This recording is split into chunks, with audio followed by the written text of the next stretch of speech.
Coming up on Millennial. All that matters is what they made this latest quarter compared to the last reported quarter.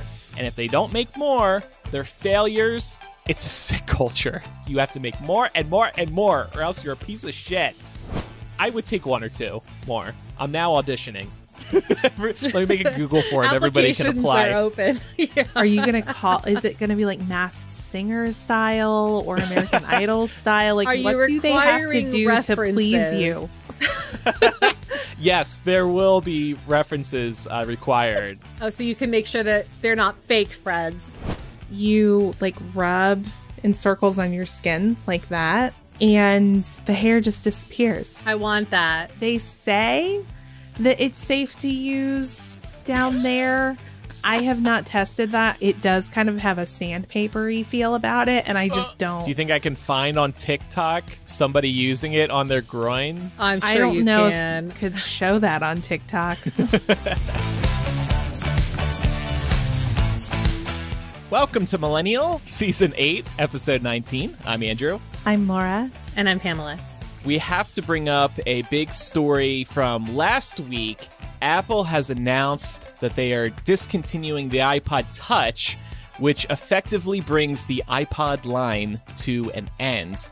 This was actually a really big deal, and I think it was really smart for Apple to announce that they are no longer going to be producing iPod Touches, because then a lot of people went out and bought iPod Touches to have the last iPod. It was a really great way to clear out the remaining inventory. The iPod Touch is actually a few years old. It's kind of useless at this point, so that part wasn't so much of a big deal. But it is the end of an era, isn't it? We do a podcast here. Podcasts did get their name from iPods, despite what some have said. Some have tried to rewrite history and say, oh no, pod is actually short for play on demand. Oh, shut up. Do you all have fond memories of the iPod over the years? Yeah. Oh my God. I remember my first iPod. My mom actually got a Gen 1 iPod when they first came out. Wow. And I felt like such a cool kid for that, because not only did she have a first gen iPod, this is in 2000, I think it was. My dad got a special radio installed in her car that could take an auxiliary cable. Oh, yeah. So we could play music from the iPod in the car, which obviously now is no big thing. But at the time, it was a big fucking deal. And then growing up, I got my own iPod. I had I think it was the third gen that had that was my first one. Yeah, the red 4 lights. buttons with the red lights on them. It looked so cool. It was so cool. It was so cool. Was your mom an Apple fan at the time? She got in Yeah. really early. Really? Mm-hmm. Oh, man. She's so cool. She loved Apple before it was cool. She loves Downton Abbey. She's going to see it this weekend. Oh, Hey, fly I love on you, out. Mom. She would love to take you. I'm seriously thinking of going to Downton Abbey Monday, which is my birthday. That's how I'm going to spend a Monday birthday, going to Downton Abbey. I mean, if it Do brings it, you man. joy. Yeah. And who's going to be at the movie theater on Monday? Just all the grandparents. Just It's people going to be like a Laura's great mom. time for you. You should wear a little birthday button. They'll probably all wish you happy birthday. You'll be everybody's Oh, grandson. man. Oh, to be young like you are, little man. That got a little Irish for a second. I'm like, is that how you think they're going to talk to you? Yeah, in They're going Las to call Vegas. you little man. You're gonna call little him a young man. whippersnapper. Here's $20 for the slot machine. Pam, what was your first iPod? Oh, I can't remember if it was a second or a third generation. I just know I think I got one in 2002. I was so excited. This was probably my favorite Christmas present my dad ever gifted me in my whole life. And it was such a big deal, especially because music has always been such a huge part of my life. I never left the house without some kind of way to play music, and just not to have to lug around the extra batteries or the CD player or the headphones or the different CDs I wanted to listen to. It was just mind blowing that you could fit so much music in a tiny little device. And it was just the coolest thing. 1,000 songs in your pocket was the original so tagline. Much. Way more than I needed for my bus my bus ride home, honestly. Right? Yeah. That was the thing to do, right? On the bus, you brought your iPod. I have right here the 5th generation, I believe, iPod, or maybe the 4th. It was, I think this is they called it the iPod Video initially, and you could play videos on this small ass screen. It was completely useless for playing video. But I'm so glad I still have this one on me. We were that prime age because we all had CD players, and then this 1,000 songs in your pocket idea comes along, and it was such a revolutionary idea, and it just looked so cool. It was simple, it was sleek, and it was easy to use, not just the iPod, but the iTunes as well. And then once the iPod became compatible with Windows computers, that's when it really blew up in popularity because Macs weren't as popular back then. And then, of course, it was, 99 cents for every song, just 99 cents. Yeah, or you had to sit there like I used to do and just like load CD after CD after CD into your iTunes and then transfer them over. It used to take me hours, but it was so worth it. And and sometimes you'd be trying to do it after school and it like would not load fast enough. You're like, I just want to put this album on the iPod. Hurry up, I gotta run out. Yeah, and I heard this point brought up on another podcast. The iPod, it was a communal experience in that you were happy to share your iPod with other people and they would check out your music. Maybe you would trade iPods and you would share headphones for a little bit. There wasn't even a passcode lock, at least not on the original ones. Now our iPhones, they're ours. It's such a personal device. We don't want anybody touching our iPhone because our texts, our photos, everything in our lives is on there. Our banks, like the iPod was like, who cares if somebody else looks at it? And then I was also thinking about this more, and the iPod was an escape because you didn't have news apps on it or social media apps on it. It was just your music. So like Pam, you brought up the bus. Just get on the bus, you hit play on the iPod, and you just close your eyes and take that 5:30 a.m. pre-dawn ride to school and just forget about school for a little while. It really was such a wonderful device, and I doubt we'll ever look fondly back on iPhones the same way because it's just hell on the phone. I do honestly, I do sometimes miss the freedom of having the iPod and then also like the phone. But the problem is, we've discussed this before, most of us now just pay a subscription fee to have access to all the music. And you can't really do that with an iPod, unless you pay for a 5G plan or something, which doesn't really make very much sense. So you're pretty much just limited to what you can put on there, what you own already, which a lot of us don't own your music. So it is really sad. Like, we don't think about it much, at least I don't, but I'm paying $9.99 a month to hold on to music. And the moment I stop, it's all taken away from me. It's like I have to pay that for the rest of my life to enjoy music in a modern way, at least. Yeah, that's a good point. Yeah, well, farewell to the iPod. We will miss you. I feel like Apple, they were making the iPod Classic. That was like the final edition before the iPod Touch. And it looks like the one that I have now. Simple click wheel, flat front, maybe a shiny back. I can't remember, or like a mirror back. But if they brought the iPod Classic back and it worked with modern computers, I would seriously think about buying one of those and just taking it like on walks with Brooklyn at night when I'm really listening to music or podcasts, because I don't want to bring my phone with me. I just want to have the music and no other distractions. I assume that now at this point too, they probably connect at least to Wi-Fi, so you can just download. Like, if you pay, at least the good thing about paying for a Spotify subscription is you can like download playlists to play offline. So are you saying like they would have to add Wi-Fi to I think so, iPod? At least, yeah. So that at least you could like downloading a podcast, if anything, would be so much easier if you were able to do that, That's true. Yeah, that's true. And like everything comes around again in fashion, right? Like Gen Z's weren't we talking about them getting into CD players again or cassette tapes? Yep. Chloe, feel free to correct me if I'm wrong, but like the iPod could come back too. Why not? $99. How about for an iPod Classic? Yeah. I mean, do you think iPods are our generation's record players? Ooh, well, yeah. I mean, vinyl's still cool to collect for a few different reasons that the iPod doesn't have, but... Yeah, but there are people out there who collect old Apple products. Yeah. There's Can a you believe market I'm not for one of everything. them? Yeah. I'm actually shocked that you're not one of them, but you are a minimalist, and it would be like, That's funny. what? You What? think You're so? not Okay. a minimalist? Why do you think I'm a minimalist? Because you don't have a ton of shit. I guess. Like when I go to your house, it's always so open. Like there's not like a ton of stuff everywhere. I do like a clean You're floor not a plan. pack rat. Yeah. Yeah, fair enough. Fair enough. Well, farewell to the iPod. Thanks for giving us the name podcasts. It reminds me that I will never forget about the adult who, when we had just started MuggleCast, like 15 years old, and my parents were telling him all about MuggleCast. And this pretentious son of a bitch goes, "Oh, podcasts will never go anywhere." I feel like that was Look so at me many now, people's I know. thought. Like I think about that all the time. How people thought it was so weird that I was podcasting back in the day, or they were like, "This is never going to go anywhere." And now everybody and their mother either has a podcast or wants to start a podcast, including celebrities. So I celebrate it. And if you need an editor, you can reach out to me. My email address is.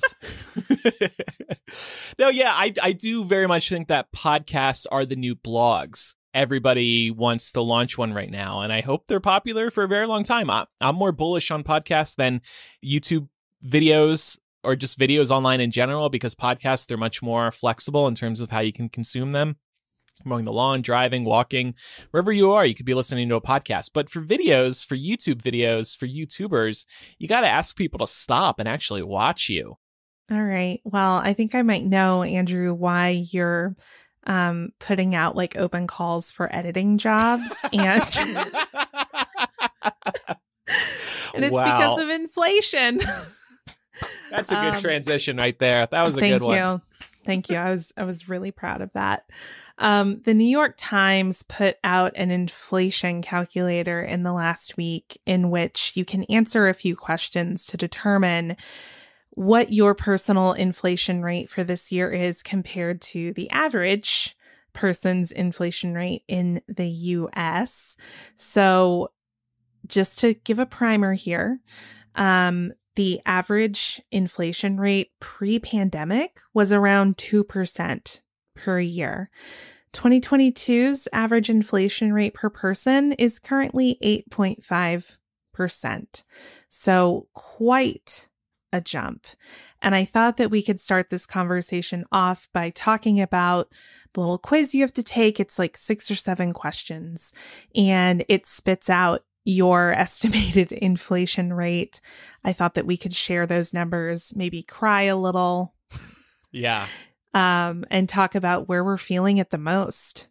So, Andrew, do you want to tell us your inflation rate? 10%. I'm at the top of the range here. Oh my God. But I'm surprised by that, because I didn't buy a car. I use an electric car. Here's the part that affected me, I think. I typically take 3 or more trips a year. So I guess that's taking into consideration airline tickets, hotel room costs, etc. I said I'm not a vegetarian. I said I heat my home with oil. I said I typically eat out 1 or 2 days a week, and I don't pay for school. So a lot of these shouldn't increase my inflation rate, and yet I'm at 10%. I think I was reading that for the heating your home with oil, that those prices have shot up like 70% or something like that. Wow. Are you on gas? Yeah.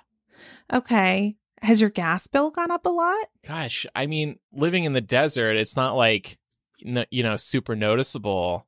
But I don't think it has. our gas has gone up a lot, like a significant amount in California. It's crazy. Also, what is especially crazy to me is I was helping my grandpa out with some stuff around his house. And even though, like, if you're like when my grandma was still alive, they had a gas and electricity credit because she needed it given her disabilities, which is something that, like, I guess you can get, which I didn't know.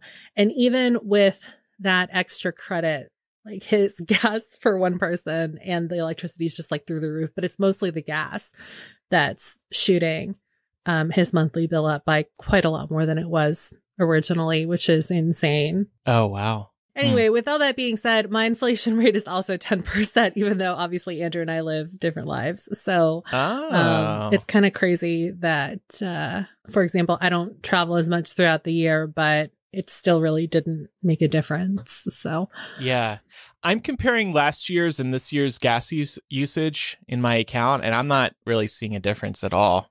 So I guess things really haven't changed here. I'm lucky in that regard. Yeah, I wonder too if it's provider by provider. Like PG&E has really been fucking over everybody in California. Oh yeah. I just want to call something out here. I'm looking it up because I think there might be a difference between heating your home with oil and heating your home with gas. Yeah. Because this drop down says less than 6% of the US heats their homes with oil. So I probably don't. Your home is new. Yeah. You probably don't. But I didn't know. So I Googled it. I literally typed in, is oil gas? Because I don't know what that means. To be fair, the Article 2, I was skimming it and they made a correlation between oil and gas prices. So I was also a little bit confused about what they were trying to get at here. Like, heating oil gets hardly any weight. I don't know. Most Americans don't heat their homes with oil, but if you're... Yeah. So, I mean, okay, so when I say I don't heat my home with oil, my inflation rate drops to 7%. Yeah, I think that's probably right because everything I'm looking up talks about gas heaters and oil heaters as being distinct. Oh, okay. Well, then mine also goes down too. So what, 7? I think y'all can breathe a little bit. Okay. I mean, our inflation rates are all still really high, but not as bad. I started getting paranoid because I was like, wait, we have a gas furnace, but I didn't check this because it's not oil. We've never called it oil. So I was like, let me Google this shit. Yeah. Well, either way, gas prices are still up. So all across the board. But yeah. Mm-hmm. Yeah. So mine, I listed that I didn't buy a car in the last year. I drive less than 150 miles per week. Typically take 1 or 2 trips per year. I'm not a vegetarian. I felt iffy on that one because I'm a pescatarian, but it didn't have that option. So I was like, it's probably like not much of a difference between being a pescatarian overall and being a carnivore. I don't heat my home with oil. I typically eat out several days of the week. We're pretty bad about that. I don't pay for school. So my inflation rate is 6.9%. Nice. So, but really, no. I mean, these are all terrible. I'm just making a 69 joke. Oh, yeah. I can see that. I see what you did there. Yeah, it is pretty bad. You have a hybrid. You got the Prius, right? So I guess that's a little helpful, but ultimately you're still... I barely drive anymore. Oh, right. Yeah, because you work from home. Yeah. Yeah. So that's the thing. It's like I work remotely and my inflation is still high. I'm thinking about people who don't have that privilege, who are having to commute, having to burn gas, having to pay for, all the different amenities that come with physically going into a job. Yeah. Which is so many people. We don't really talk about it enough, but like we're all lucky that we've been able to work from home. But obviously there's so many jobs where people can't work from home. You can't work from home if you're a barista at Starbucks. There's like so many different positions where you have to go into the office, whether or not there's a pandemic or the store. Right. Well, besides gas, maybe oil, depending, where are we personally and specifically seeing higher prices due to inflation? Yeah, so I'm a big fan of going to Costco. I go almost weekly, sometimes just for fun. I just like seeing what they have that's new. And I always buy my Dunkin' coffee grounds from there because you can get some pretty big 45-ounce tubs for what used to be a good price. I used to pay around, I think $16, $17, especially when I started going to Costco just like 3-4 years ago.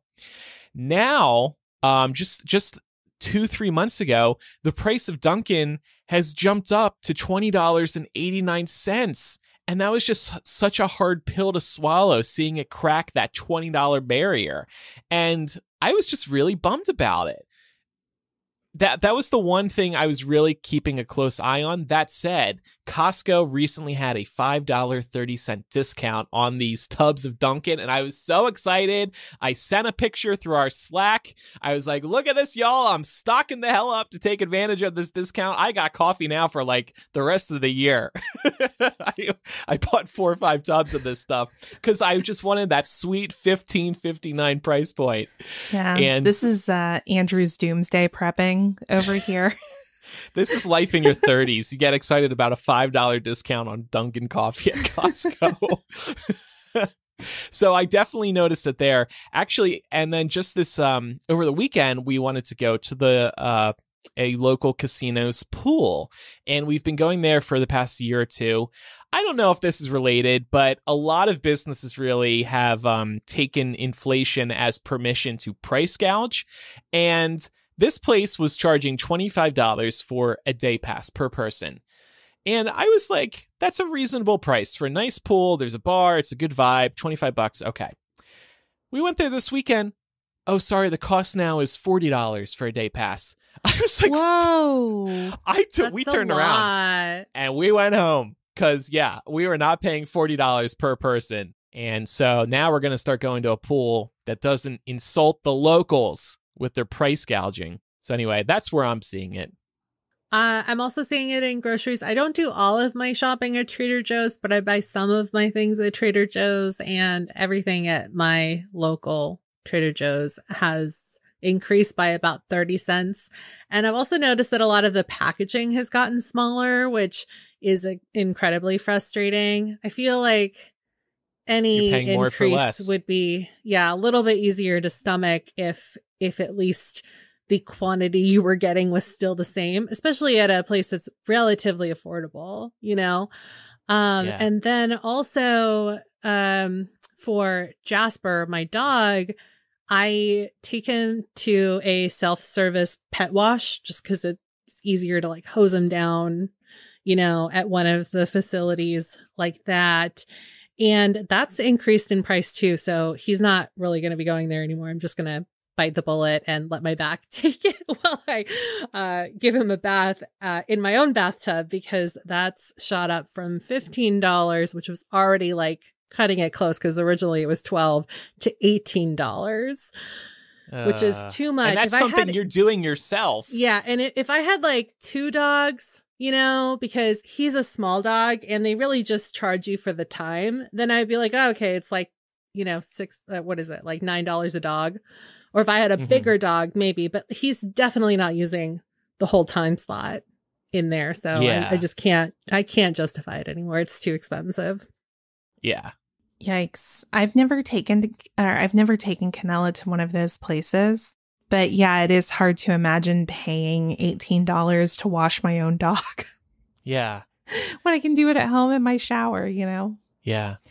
Well, speaking of dogs, one of the things that I've noticed has gone up in price is dog food. Does anyone else notice this one? I feed Canella Blue Buffalo, which is one of the fancier dry dog foods. And it has gone up about $5 for the size of bag that I typically get. It's increased even on Chewy. It's increased. Thankfully, like you can set up an auto renewal on that and get a bit of a discount for it, but it still doesn't make up for the inflation increase. So that adds up. Something that I'm hearing, I'm not personally affected by this, but I'm hearing it from friends and neighbors, is rents. And I know this is a narrative we've talked about a lot on this show, but rents are going crazy for a whole lot of people right now. I've had neighbors come to me and tell me their landlords are raising their rents outrageous percentages. I have friends who are stuck in this place of, well, I'm having to pay, you know, $1,900 a month for this place. My rent is going up, but I can't qualify for a mortgage because the lender says that I couldn't possibly afford $1,800 a month in mortgage payments when that's actually what I'm paying to rent right now. So it's really, really tough for folks who are renting. Food and groceries, of course. I feel like across the board, everything is up. Every time we go to the grocery store and I like see the receipt, I'm like, what? Yeah. How was that $250? We didn't even get that much stuff. It's just like basics. It just adds up a ton. And I also got, this isn't a pricing increase, but one of my credit cards got in touch with me and told me that if I don't use my credit card more, they're going to cancel it. Why? What? Apparently, I have not been using it enough to their preference, I suppose. Because everybody has so much money and expendable income to spare right now when everything is going up in price. Yeah, I Yeah. know. Wow. What And did I'm you also- say to them? I didn't say anything. It was just an automated email being like, you need to use your card by X date or else we're going to close the account. I would have been like, then I'm closing the account. Peace out, losers. Like, that's... But that's bad for your credit. I'm not going to close the account. I'm not going to let them close it either.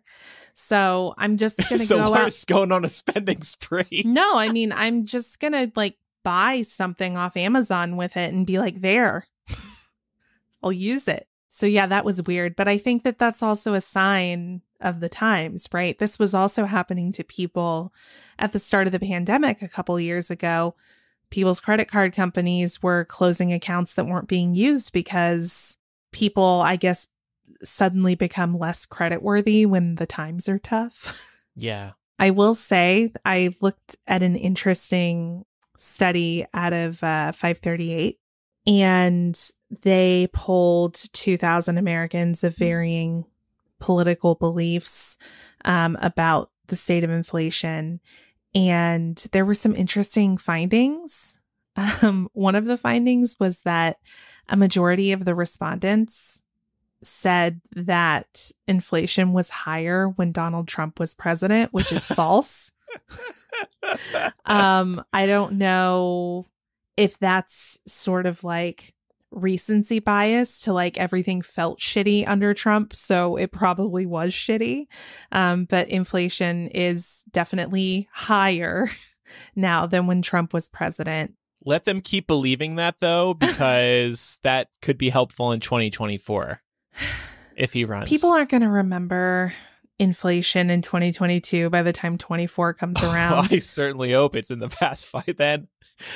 Yeah, I mean, I think people, especially Americans, have such short attention spans. We forget about stuff so easily. Yeah, I get that. I'm just afraid about when this is going to actually end. And I know What was it that Kara said when she was on the show a few months ago? That she was hopeful, I think. I think she said by summer. Yeah, that by summer things will have calmed down. And I was reading that it is expected for certain industries it will, like travel, for example. I think we've all seen that flights over the last couple of months have been mega expensive. We're actually going to be flying here in the next couple of weeks, and our flights were stupid expensive. I was so mad, and they're not even fancy. It's like economy. Yeah. It was still just crazy expensive for a 2-hour flight. I'm flying next month, and the prices were also very painful. And I have flexibility, and yet even the cheapest flights were not good prices. I had a lot of points saved up from the past few years of not traveling, so I was able to cover it with that. But yeah, it's really hard. Pat was planning on coming back with me to New Jersey for a couple nights, but he's not now because it's just not worth it. It was going to be like $700 to fly home for 2 nights, and that's like, don't so do expensive. that. Yeah, It's not worth it. There's also some data from the Labor Department that shows evidence that, and this isn't a surprise, but it is nice to see it reflected in data, that poorer households experience faster inflation than wealthier households in the years leading up to the pandemic. So the pandemic has only sped that along and probably made it even worse. Additionally, research from the Federal Reserve Bank of San Francisco found that inflation inequality. This is a new term for me, which is the gap between those experiencing the most inflation and those experiencing the least, tends to grow when prices are rising quickly. So it's a self-perpetuating thing where, you know, the ground is already prone to inflation, but then the inflation begets more inflation. And it's worse if you're poor. And let's also remember, I think Kara brought this up, these businesses, most of them, do not actually need to increase their prices. They are not paying more for their supplies. Their operating costs have not become more expensive, maybe a little bit. But the reason that they're doing this is because they know they can get away with it. Rising tides lift all ships. They know they can get away with it because other places are raising their prices as well. And it's sickening. Like, there needs to be laws put in place or something to stop this type of behavior. These people are just doing it to increase their profits. Because what is it always about? It's about pleasing investors. Investors don't care what they made 2 quarters ago. All that matters is what they made this latest quarter compared to the last reported quarter. And if they don't make more, they're failures, and investors sell their stocks and they say, we're done with you. It's a sick culture. It's really sick. You have to make more and more and more, or else you're a piece of shit. Look at what's happening with Netflix. Oh, they lost subscribers. Oh my God, it's the end of the world. Yeah, they're firing people left and all right, over for or them. letting people go Left and right. It's crazy because they have to please investors. The investors are like, oh no, you got to keep making more money than you did last quarter, bitch. Oh, it's sick. All the while, people have moved on from their old jobs and trained to do new things because after everything we've been through the last couple of years, people aren't willing to deal with bullshit as much as they were before the pandemic. So these companies need to ask themselves, like, hey, if I'm going to deliver to my shareholders, I still need employees to make this ship sail. Mm-hmm. But if I alienate too many of them, then I won't have what I need to give my shareholders.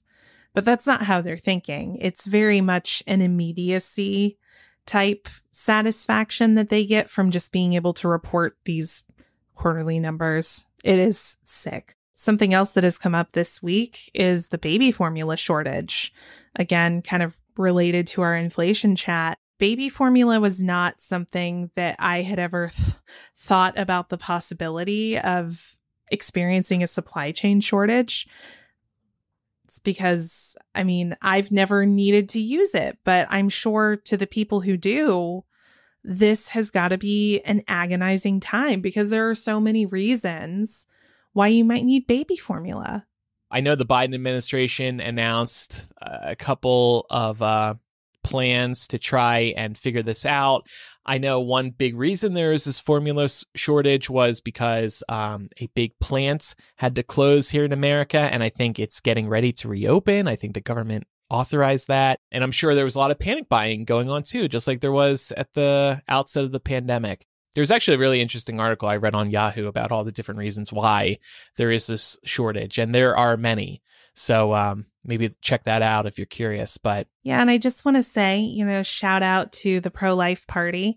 Some prominent Republicans in recent days have come out and suggested that the babies of undocumented immigrants shouldn't receive any kind of priority on getting formula, that they should reserve baby formula for citizen babies. Pro-life. And yet they want to keep them locked up. Yeah. So we're going to starve children now. Oh, they're very pro specific kinds of lives. Right. It's and only before the baby's born. Right. Until you reach military age, as George Carlin put it. Yeah. I mean, there are so many examples we see of that in this country. It's not something that we have a large discussion planned on for today, but I'm sure we will talk about it. The horrific grocery store shooting in Buffalo, New York over the weekend. Yeah.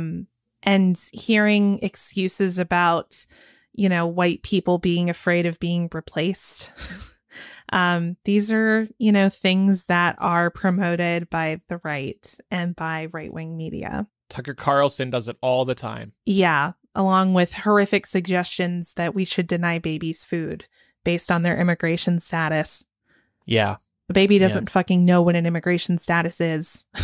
Anyway, yeah, that's what's going on. By the way, like, why is Biden just acting on this baby formula shortage? This has been brewing for months at this point, and just now he's doing something about it.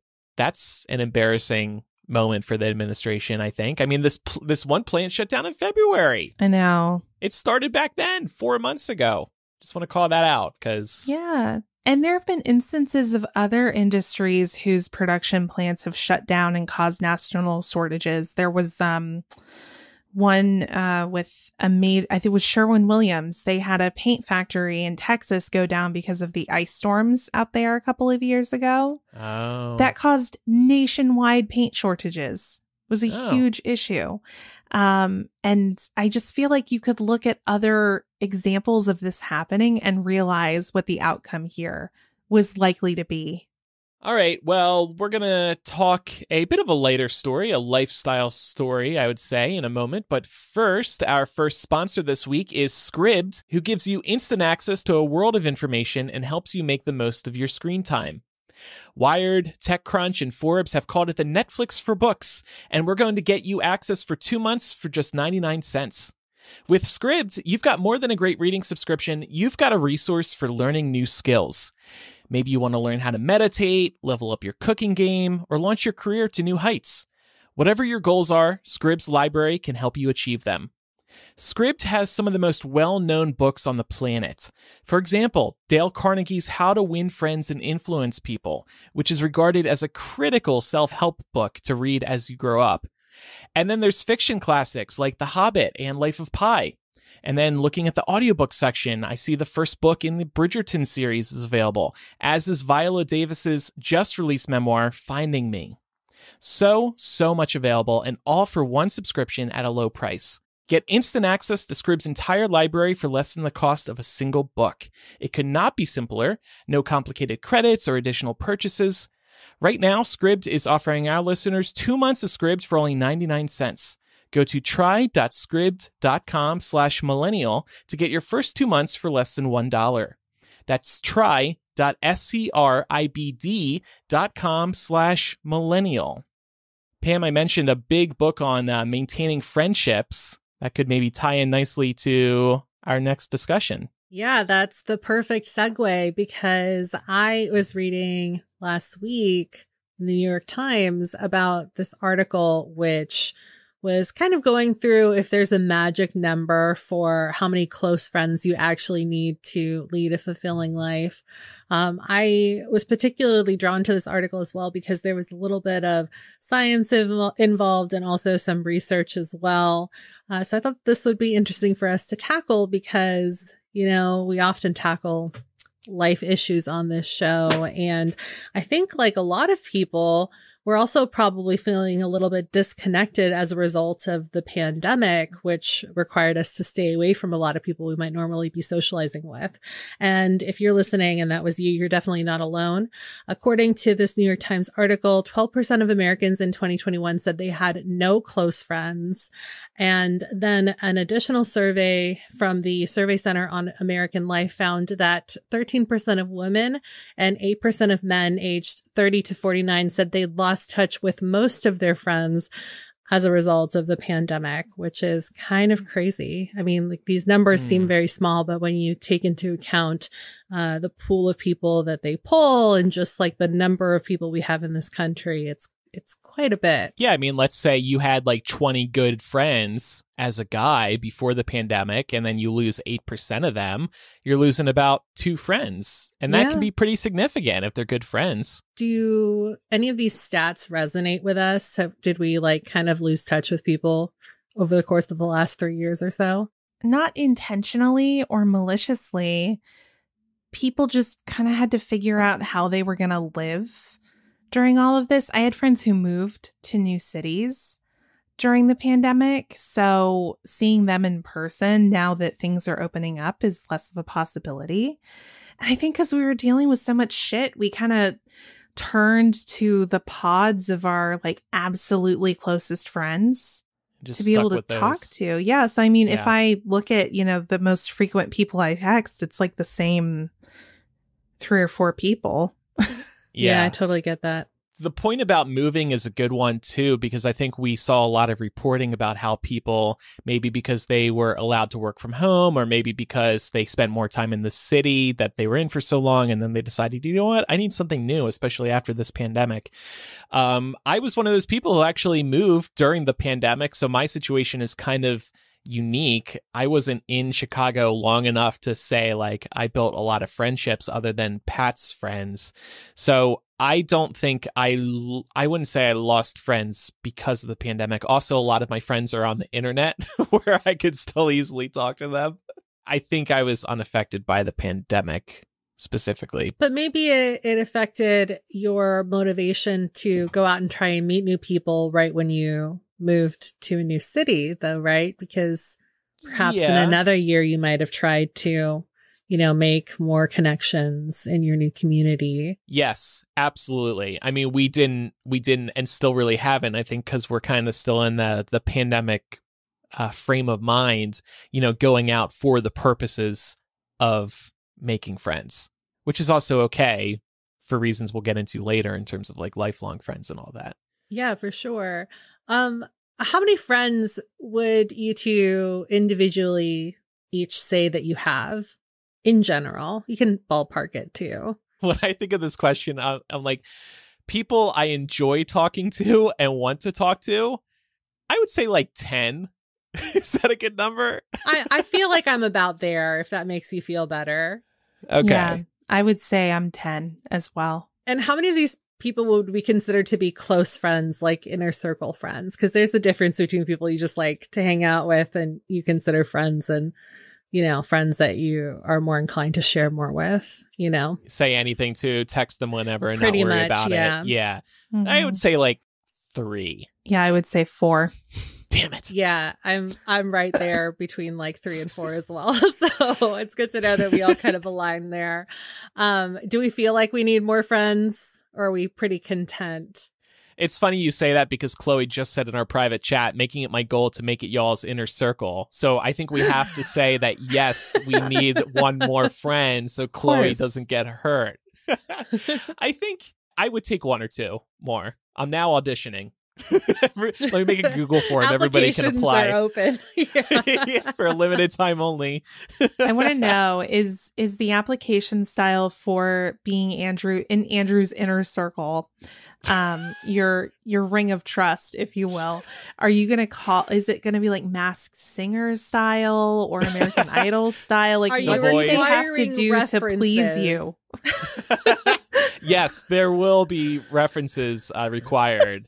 You'll need to attach a photo and like other details. Oh, so you can make sure that they're not fake friends, fake references, if you will. Right. I need documentation. I'll be your reference, everyone. Yeah, I think it's good because it's also just very refreshing to have new people in your life that you can talk to or maybe hang out with, people with different interests who could maybe open you up to new interests as well. Yeah, and the article actually points that out, that close friends is a whole different ballpark. But just in terms of friends in general, you might find that you want to have more friends in your life, specifically because being around different people brings out different sides of you. And so one relationship might be fulfilling in one way, but you might get something else from someone else. So I think that's a really nice way to look at it as well. And I think that we can all kind of relate to that, just having formed so many friendships based on common interests across the internet for so much of our lives. So, yeah. Agreed. And also friendships, I think sometimes there's some hesitancy for people. There can be some nerves around making new friends because there's always the possibility that a friendship, like any relationship, doesn't last or doesn't go the way you want it to. But I also want to normalize the idea that it's okay that there are people who you will meet in your life and you will really enjoy being around them. You will click and you'll have a great friendship. But then life, circumstance, somebody's, personal desires to go off and do X thing might result in that friendship coming to a very natural end. And that's okay. Yeah. I think sometimes people are afraid to face that. I've definitely had friends that I've grown apart from, who I don't have any ill will towards. And I know that we all still wish each other the best. We're just at different phases in our lives, and that's okay. Yeah. You still follow them on social media, maybe. You give them a Yeah. double tap here and there. I always think about, I think we were talking about this in After Dark, like, man, I haven't spoken to this person in 15 years. Why do I still follow them? I'm never going to see or talk to them again. It's beautiful in a way. But yeah, I agree with that. I mean, we get this question asked about, people who used to be on this podcast too. And it's the same exact thing. Like, people just decide to go a different way, not because there's any ill will but because, they're making personal choices, career choices that don't align with, maybe being on the podcast, or they just don't have time for it anymore. Similar to how people maybe don't have time for a particular friendship anymore. It's nothing to take personal, but if they get married and have a kid or get a new career or get a new podcast, they just don't have time. Yeah. So to get back to the crux of this article and to answer the question they originally posed in the headline, how many friends does one person actually really need? That number is not finite because it's not really one size fits all, but research actually shows that somewhere between 3 to 6 friends is a good little sweet spot to really kind of Close get friends, all of the benefits of like friendship. Cause having friends can be beneficial to your mental health and help you combat loneliness. And obviously alternatively, having no friends can also lead to some not nice stuff like depression, anxiety, stuff like that, which could cause an increased risk for heart disease or stroke. So having friends is important. But the good news is that the real goal here is to make sure that you at least have one person in your life that you can count on. It doesn't necessarily have to be, a traditional friend. It could be a partner. It can be a sibling. It could be a parent. So there's a lot more information that shows that when you have nobody, that's when really things start going downhill. But at least if you have one person, it's not so bad. It does give listeners or readers something to work towards if maybe they have less than 3. Less than 3 might be perfect for someone, Yeah. I think about, I'm definitely more on the introverted side of things. So while I do have about that group of about 10 people that I really enjoy being around, y'all are of course in those 10. Yes. When I think about the people that I can just like 100% be myself around and not have to worry about anything like that, I don't need that to represent a large group of people. Right. I want that to be like kind of a more intimate personal experience, right? That was probably a weird way to put it now that I think of it. Not in a sexual way. Anyway. I want an intimate personal experience with all my friends. I think y'all know what I'm getting at here. Yeah, sexual. I got it. Yeah, sexual thruples and things like that. Yeah. I've had like a core best friend for, most of my adult life. And in Mark, I feel like I have another best friend, albeit in a different way. So I would say that I have like 2 best friends at this point. I'm okay with that. Yeah. That's more than a lot of people have, too. And that's, And maybe I'll be your 3rd best friend one day. Oh, fuck. We're SOL, Andrew. Just kidding. In terms of just finding out if you could benefit from trying to make more friends, the article just says that you need to do a little bit of soul searching and check in on yourself. Ask yourself if you feel like your life could be enriched by forming more relationships. But like Laura said, friendship takes a lot of effort too. So it shouldn't be like this 3 to 6 goal. If it doesn't feel like it would add more to your life, shouldn't be something that you feel like you have to do. Because friendships, like any other relationship, require time and effort. So yeah, they do. 100%. That being said, we know making friends as an adult is very hard, especially if you work from home. So I also wanted to wrap up this portion of the discussion by asking you all if you have any tips for anybody out there looking to make new friends. So I'm in a subreddit for Vegas locals, and this topic gets brought up quite a bit. And I think something that probably all of us can agree on is like putting yourself out there and partaking in local hobbies is an excellent way to meet people. I've also brought up on this show from time to time, volunteering can be a great way because you're meeting some genuinely good, like-minded people who have similar interests or passions. I think those are the two main ones in terms of like quote unquote real life friends you'll spend time with in person. But then just like there's so many great communities on Reddit, on Discord, where you can meet like-minded people. And even if you're not going to see these people face to face, it could be fun to interact with people online, even through a text chat like a Discord or a Reddit, just bonding over similar interests. I wish that I was proactively doing some of these things you described, Andrew. I think I remember for a while I changed my OkCupid to looking for friends because that is an option, and very quickly learned that even if you change your profile to that, that's still not how most people use that app or probably any other dating type app. I meet a lot of my friends through things that I do regularly, like work, for example. I've met some great people that way, but I also don't think it's entirely healthy for all of your friends to be people from work. So I would say, you know, if you've got some trusted folks that you work with, that's great. But it's also probably healthier to branch out in some of the ways that Andrew is describing to meet some people from just different stages of life, different walks of life, who aren't like doing the same thing as you and have the same routine as you. It's just tough to find the time to do that. And of course, it takes a lot of energy too.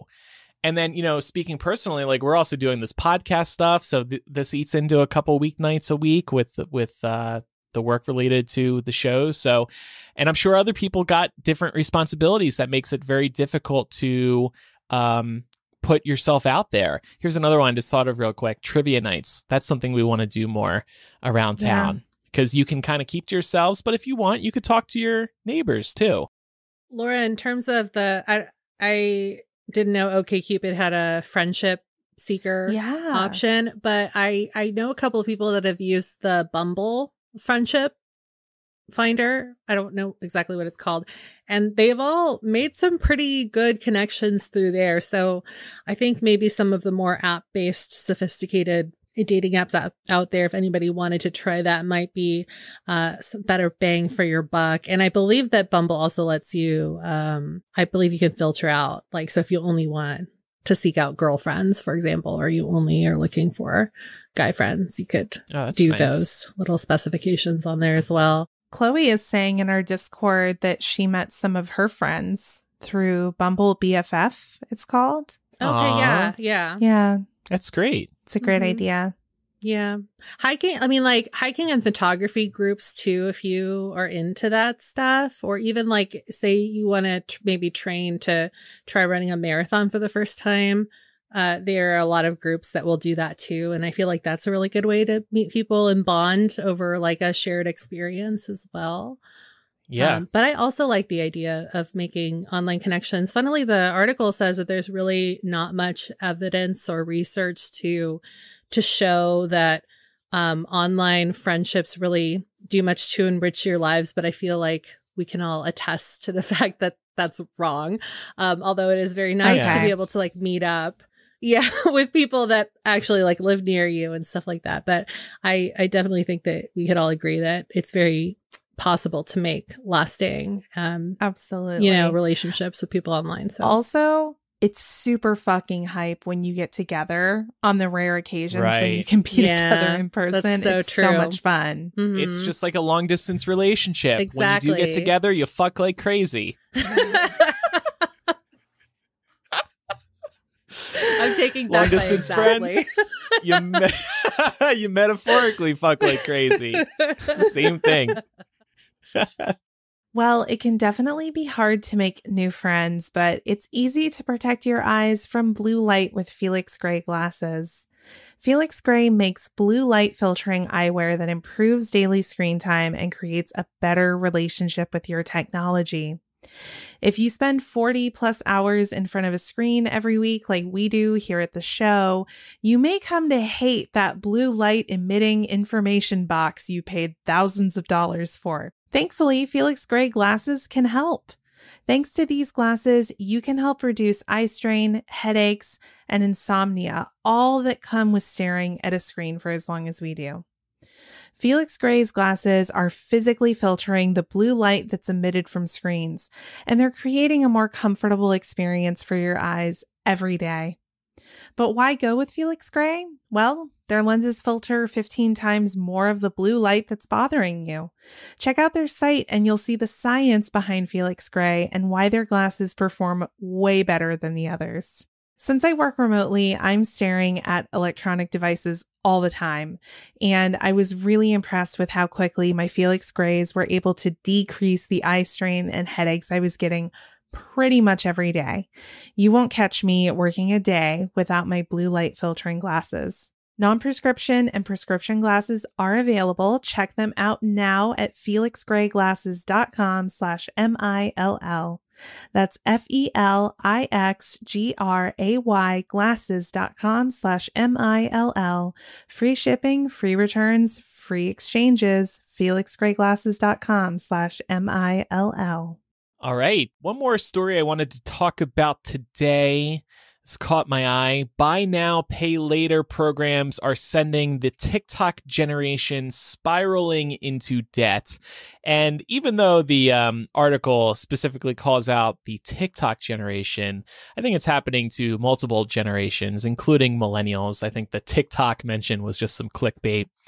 But so for anybody who doesn't know, buy now, pay later programs allow people to spread out a single charge into multiple payments to help them pay for something they otherwise could not afford. And a big benefit of these programs is that they typically have a lower barrier of entry instead of applying for and then waiting for a credit card to arrive.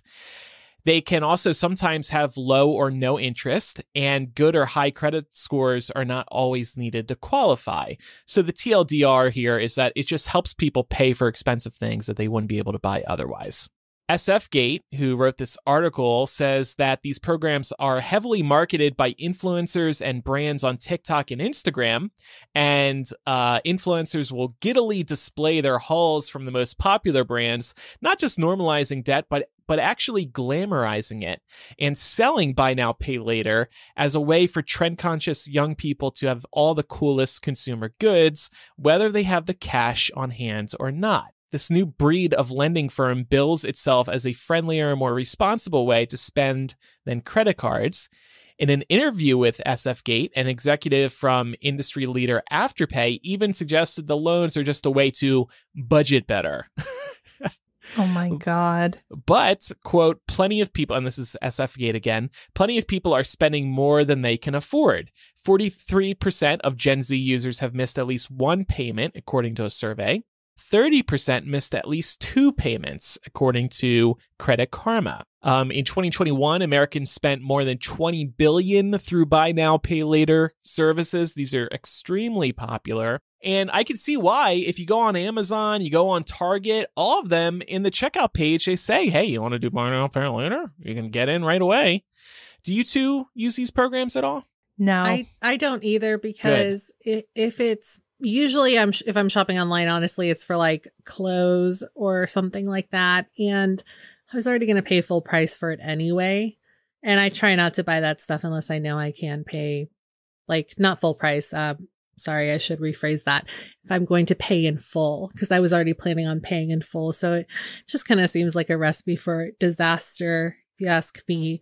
But funnily, I was in the mall for the first time in forever over Mother's Day weekend. And on the side of the escalator at my local mall was a huge banner ad for Klarna, which is one of these pay in for installment companies that I see all over the internet these days. So I just thought it was kind of wild that they were doing advertising at a mall for that. And I'm not sure if that means that there are stores in the mall that will let you use this in person, or if they're just sort of advertising for you to shop online when you leave these stores. But I thought that that was pretty interesting.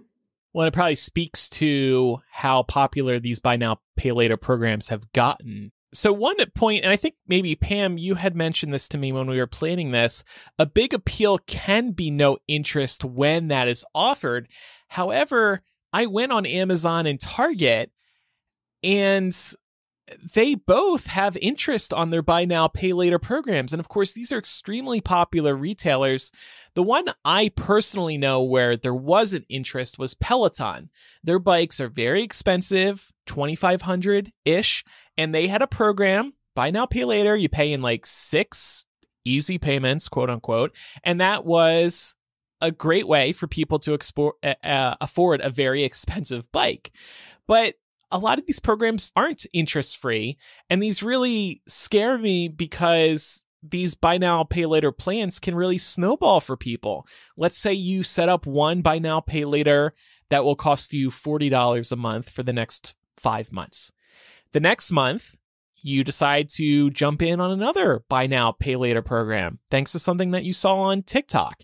And that's, let's say, $30 a month for 5-6 months. Now, the next month, you're paying $70 a month for those 2 items for the next half of a year. So these are just snowballing and getting worse. At least with credit cards, you get points or cash back. Buy now, pay later, you don't get anything. I guess the only thing that's similar to this that I will do sometimes is like if I'm upgrading my phone, usually you're also like renewing your plan for 2 years. So I'll put like a sizable amount down because I just feel like it's always better to do that because I'm budgeting for it. But if it's, since I'm already renewing my bill, maybe I'll just say like, oh yeah, I'll pay enough so that it's only like $5 extra a month, $7 extra a month to pay out the phone. And then if I want to upgrade in between, then it all kind of goes towards the new device anyway. That's pretty much like the only thing I will do. That's like a smaller purchase. I feel like a phone is a smaller purchase. Obviously, like everybody usually pays like cars, houses, stuff like that in installments, but right. Yeah.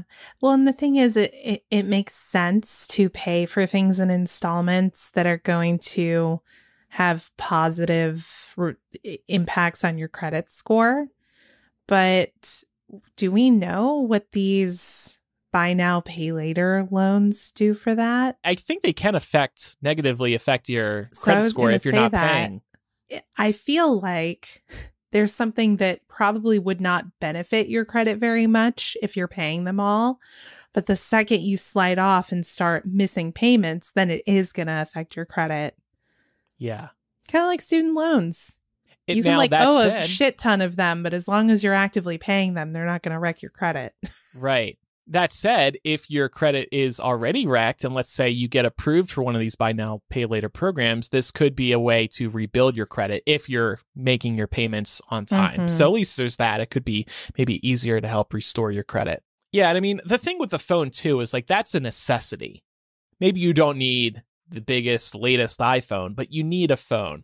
And often if you can't pay for these phones outright, they're normally like around $1,000. They're heavily subsidized by the cell network. So if you, I totally understand that. And of course, if you want to use buy now, pay later to pay for something you need, like food, okay, I totally get that. But this article was making the point that a lot of people are glorifying buy now, pay later programs as a way to get in on, let's say, hot TikTok trends. And it's just dangerous because of the snowball effect and just getting into these little pockets of debt, if you will. Yeah. Oh, y'all remember I talked about getting myself into a lot of credit card debt when I was younger.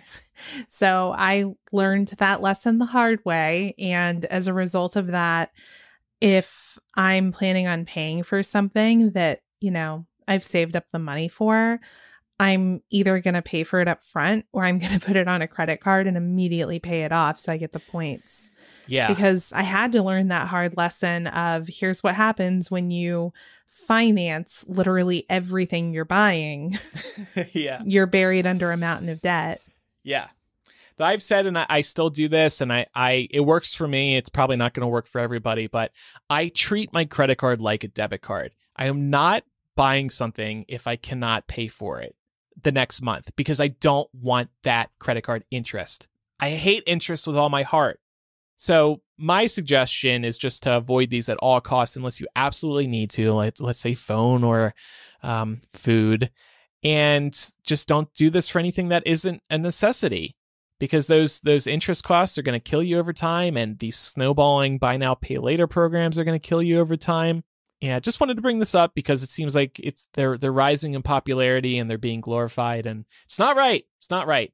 Though, do you two remember layaway programs at department stores? Yeah. Yeah. I guess they still do these, but these were like really big. I just remember like entire corners of like Kmart, the layaway section of the store.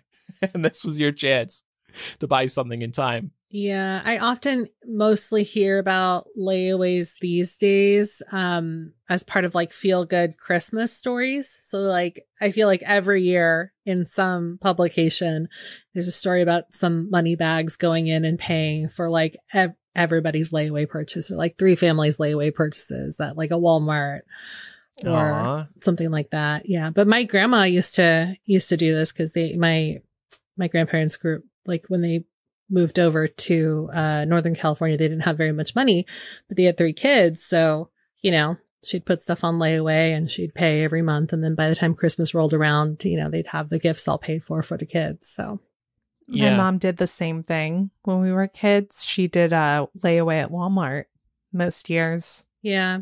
JCPenney was a big one too, but there's like not very many JCPenney's anymore. But yeah, all the department stores used to have them. That is that. And before we wrap up today, it's time for some recommendations. I want to recommend this cleaner that Pat's mom saw on TikTok. It's called the Pink Stuff, and they have a couple of different products. But the one I want to specifically recommend is the all-purpose cleaner. It's a spray, and I've been using it to clean off the countertops. And the reason that I'm recommending it is A, it smells good. Just imagine what pink smells like, but not obnoxious pink. That's what it smells like. It's very pleasant, but it also lifts the grime and residue off the countertops. Sometimes I use these cleaners and I'll wipe it down and like maybe it feels clean or looks clean in the moment, but then you wipe your hand over it after it's dried and it still feels like sticky and gross. This like truly brings everything off the countertops and it makes your countertops nice and smooth. Yes, I do run my hands on my countertops to check in on them. I do the same thing. Oh, okay. Wow. I wonder if this is going to be a TikTok recommendations version of the show, because I also have a TikTok recommendation. It is the Bleem Crystal Hair Eraser. I have it right here so you can see it. It is basically an exfoliator that you like rub in circle. I'm trying to get my hand up all the way in circles on your skin like that. And it gets rid of the hair. Like the hair just disappears. It's amazing. I got it. Order it on Amazon. Don't order it through the TikTok referral links because you'll pay twice as much and it takes forever to get to you. I got it on Amazon. It came in yesterday and I was like, ooh, I'm going to like use it to do my legs to see how good it works. Oh my God, it works so well. And my legs feel so soft. So if you are someone who likes to, you know, include like shaving anywhere as part of your, you know, regular maintenance routine, this is a great tool for it. They say that it's safe to use down there. I have not tested that. I don't think I will because it does kind of have a sandpapery feel about it. And I just I don't see that going well. But for like doing legs or anything like that, it's great. Do you think Well, I can you find sold on me. TikTok somebody using it on their groin? I'm sure I don't you know can. if you could show that on TikTok. It'll be like somebody from the bust up, just, either screaming in pain or saying it's not so bad. Just shows their facial reaction. I don't have a TikTok recommendation, but this product was created by somebody that started on YouTube as a nail polish channel. So I want to recommend Holotaco nail polish. If you love sparkly nail polish, you just need to go buy your polishes from here because it's just a really great nail polish. Specifically love their holographic sparkly line because my nails look awful, but they also look like little disco balls and it's getting sunny out. So if you like sparkly nails, this is going to be your jam. And I highly, highly recommend. Although I would also recommend buying some acetone to remove the polish after as well. Because if you've ever used glittery nail polish, you will know that it's quite hard to get off. So yeah, save yourself some trouble and pick that up as well. So just so everybody knows, we will be off next week, but we will be back right after Memorial Day. And coming up in After Dark today, Pam, what is on tap? We are using this week's After Dark as a precursor to a 3-part series that's also coming down the pipeline. So this week we're going to be talking about how much of ourselves we really share on this show and online. And we're also going to be talking a little bit about creator burnout. So you can check that out on this week's After Dark. Yeah, that'll be available at patreon.com/millennial. You get After Dark every week with the main show, ad-free, and lots of other benefits. The creator burnout discussion was inspired by a YouTuber who recently explained why he burned out of YouTube.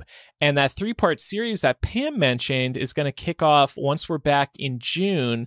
We're going to spend the next 3 After Darks interviewing each other 2-on-1. So we're going to spend a whole After Dark installment tracking each of our lives so far. This was actually inspired by another podcast who I support. Again, my boy Leo. They've been doing these fireside chat AMAs where they're just focused on one particular person. And it's been really interesting. So I'm going to make these 2 open up and it's going to be a lot of fun. We're going to make you open up, Andrew. Yes, I know. And I can't wait. I think we're going to put Pam in the hot seat first. Oh, okay. Yeah, so get ready. Or do you want to flip a coin? You 2 do rock, paper, scissors, shoot. I'm fine going first. Okay.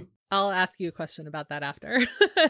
No, Pam. There's no limits. I mostly just wanted you to send me a link to one of these Leo examples so that I could kind of get a feel for what's coming. Yes, I could do that. I can pirate one of their pieces of bonus content for our research purposes. Thank you. I appreciate that. Maybe you can cut that out of this episode so you're not on the Leo blacklist.